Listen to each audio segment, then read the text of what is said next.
సర్వమంగళ మాంగళ్యే శివే సర్వార్థ సాధకే శరణ్యే త్ర్యంబక దేవి నారాయణ నమస్తే. అందరికీ నమస్కారం. 2025 సంవత్సరంలో కర్కాటక రాశి వారికి స్త్రీలకు ప్రత్యేకించి ఏ విధంగా ఉండబోతుందో తెలుసుకుందాం. ముందుగా వారి యొక్క స్వభావం, వారి తత్వం, వారి గుణం అన్ని కూడా తెలుసుకొని దాని ద్వారా వారు ఏ విధంగా ప్రవర్తిస్తే వాళ్ళకి మంచి యోగదాయకంగా ఉంటుందో తెలుసుకుందాం. కర్కాటక రాశి వారికి ప్రత్యేకించి చంద్ర స్వభావం కలిగి ఉంటారన్నమాట.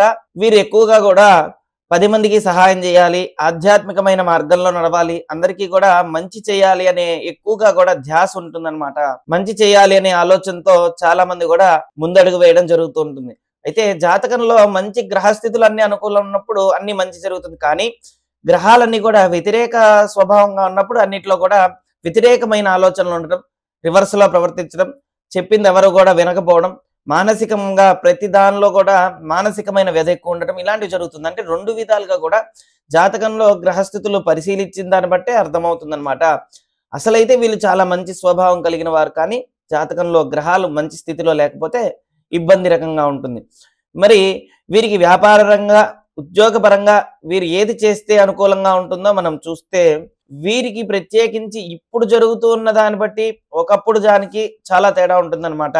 ఎందుకంటే బుధుడు సంచారం అనేది, బుధ స్థితి అనేది చాలా వ్యతిరేక స్వభావంగా ఒక్కొక్కసారి జరుగుతూ ఉంటుంది.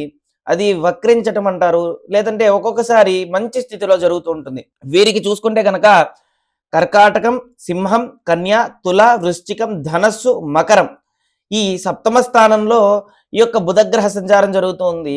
సప్తమ స్థానంలో బుధుడు ఉండటం వల్ల చాలా మంచి యోగదాయకంగా ఉంటుంది, మంచి స్థితి కలుగుతుంది. బిజినెస్ ఉందో అన్నిట్లో కూడా అనుకూలత సూచిస్తూ ఉంది. వ్యాపార పరంగా, ఉద్యోగ పరంగా అన్నిట్లో కూడా మంచి అవకాశాలు లభిస్తాయన్నమాట. అయితే వీరికి ఈ యొక్క అన్ని రంగాల్లో కూడా మంచి ప్రాముఖ్యత కలిగి ఉంటారు. ఎక్కువ శాతం అన్నిటికీ కూడా మించి బిజినెస్ మైండ్ ఎక్కువగా ఉండటం, మంచి ఆలోచన ఉండటం, ఏదైనా సరే పెద్ద రంగాల్లో సిఏగా ప్రయత్నించి మంచి జాబ్ రావడం, ఇలాంటివన్నీ కూడా జరుగుతాయన్నమాట. ఖచ్చితంగా కూడా వీరికి అన్నిట్లో కూడా మంచి జరుగుతుంది. అయితే వీరికి వచ్చే అవకాశం ఎలా ఉంటుందంటే, సహజంగా వీరిది చంద్ర స్వభావం. వీరికి జరగబోయేవంతా కూడా సప్తమ స్థానంలో బుధుడు ఉండటం వల్ల వ్యాపార పరంగా, ఉద్యోగ పరంగా అన్నిట్లో కూడా కొద్దిగా అన్ని అనుకూలంగా సూచించిన, అన్ని అనుకూలమైనది వచ్చిన భర్త సంబంధించిన విషయాల్లో ఒక్కొక్కసారి సఖ్యత లేకపోవడం, అండర్స్టాండింగ్ ప్రాబ్లమ్స్ రావడం, ఇలాంటివన్నీ కూడా జరిగే అవకాశం ఉంది. ఎందుకంటే సహజంగా సప్తమంలో బుధుడు ఉండటం వల్ల, బుధుడు అనేది చాలా యోగ్యం, కానీ సప్తమంలో ఉండటం వల్ల ఒక్కొక్కసారి ఒక్కొక్క విధమైన ఆలోచన ఉంటుంది. జాతకంలో బుధుడు బాగుంటేమో వీళ్ళిద్దరూ ఇక్కడి నుంచి చాలా మంచిగా ఉంటారు.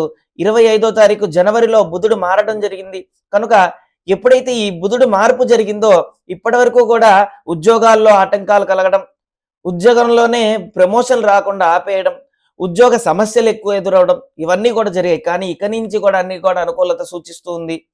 ఎంత అనుకూలంగా ఉన్నా బుధుడు జాతకంలో బాగాలేకపోతే ఇప్పుడు కొద్దిగా ఇబ్బంది రకంగా ఉందన్నమాట. అన్ని విధాలుగా కూడా మంచి శుభసూచకంగా ఉంది. దాని ద్వారా అన్నిట్లో కూడా మంచి యోగదాయకంగా ఉందన్నమాట. వీరికి ప్రత్యేకించి సోమవారం, ఆదివారం మంచి యోగదాయకంగా ఉంటుంది.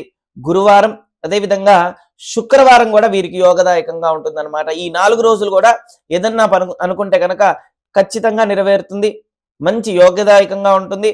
అయితే వీరికి ప్రత్యేకించి ఇప్పుడు అష్టమ స్థానంలో శనిగ్రహ సంచారం నుంచి నవమ స్థానంలో వెళ్తూ ఉంది. అదేవిధంగా అష్టమ స్థానంలో శుక్ర శని కలయికతో ఉంది కాబట్టి కొద్దిగా భార్య తరపున నుంచి, భర్త తరపున నుంచి కొద్దిగా వ్యతిరేకత ఎదురవుతూ ఉంటుంది.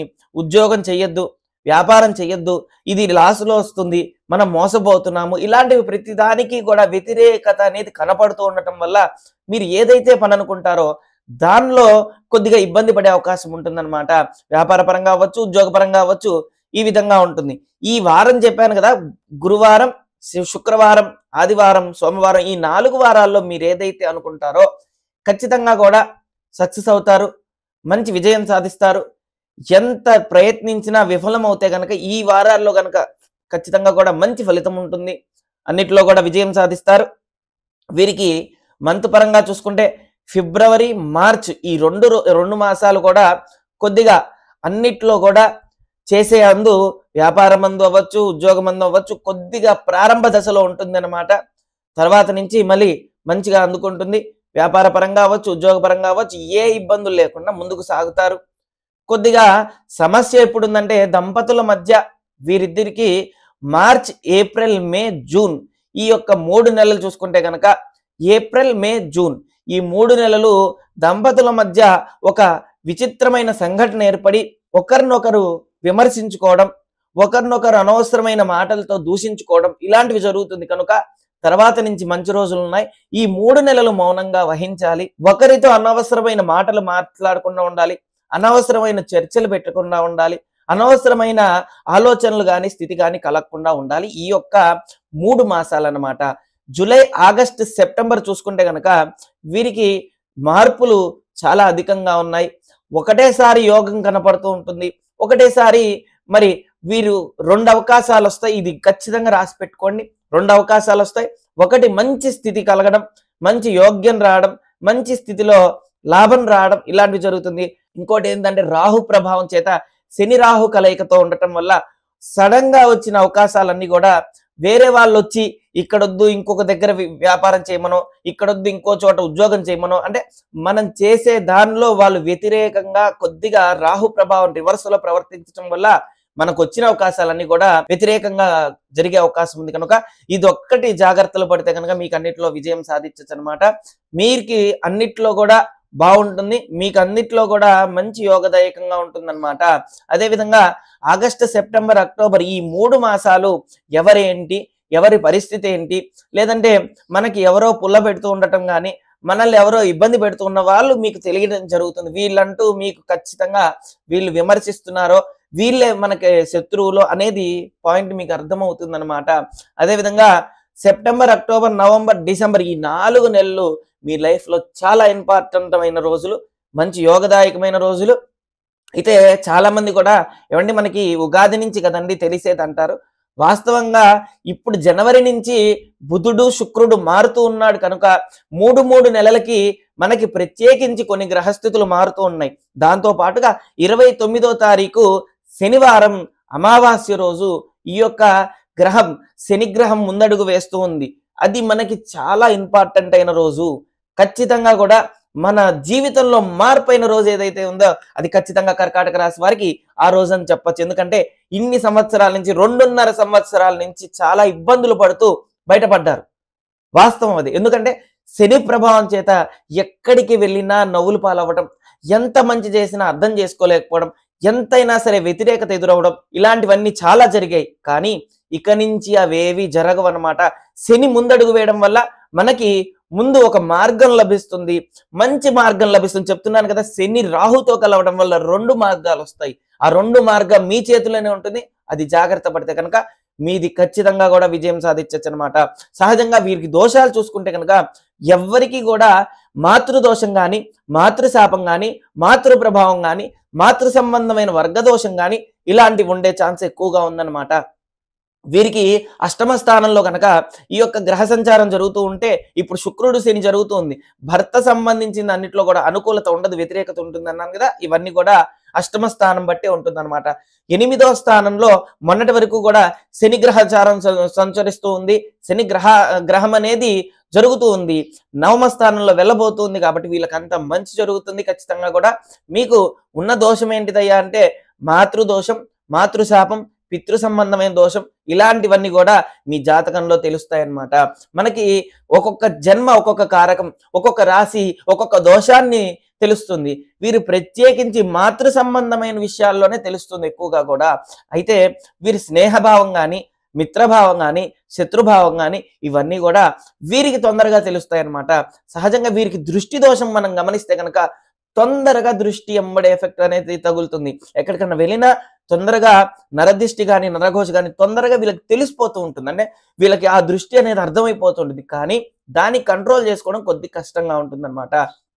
ఎందుకంటే వీరి యొక్క స్వభావం మానసికంగా లోపల ఒకటి బయటకి నటించరు, ఉన్నది ఉన్నట్టు మాట్లాడేస్తారు. అది కొంతమంది నచ్చుతుంది, కొంతమంది నచ్చదు. నచ్చినా నచ్చకపోయినా వీళ్ళ ప్రవర్తనలో ఎటువంటి మార్పు ఉండదు. కానీ మానసికమైన వ్యధ ఎక్కువగా ఉంటుందన్నమాట ఈ యొక్క రాశి వారికి. కనుక గమనించుకొని అన్నిట్లో కూడా మీకు మంచి జరుగుతుంది. ఈ యొక్క దోషానికి సంబంధించిన ఏదన్నా పరిహారం కనుక మీరు చిన్న చితక దోషాలు ఉంటాయి, దాన్ని పరిహారం చేసుకుంటే మీకు అన్నిట్లో కూడా అనుకూలత లభిస్తుందన్నమాట. ఇక నుంచి అన్నిటికీ కూడా మంచి విజయం సాధించచ్చు అనమాట. అదేవిధంగా ఆరోగ్యపరంగా చూసుకుంటే మానసికమైన ఆరోగ్యం, అనారోగ్య సంబంధమైన ఇబ్బందులు కలుగుతూ ఉంటాయి.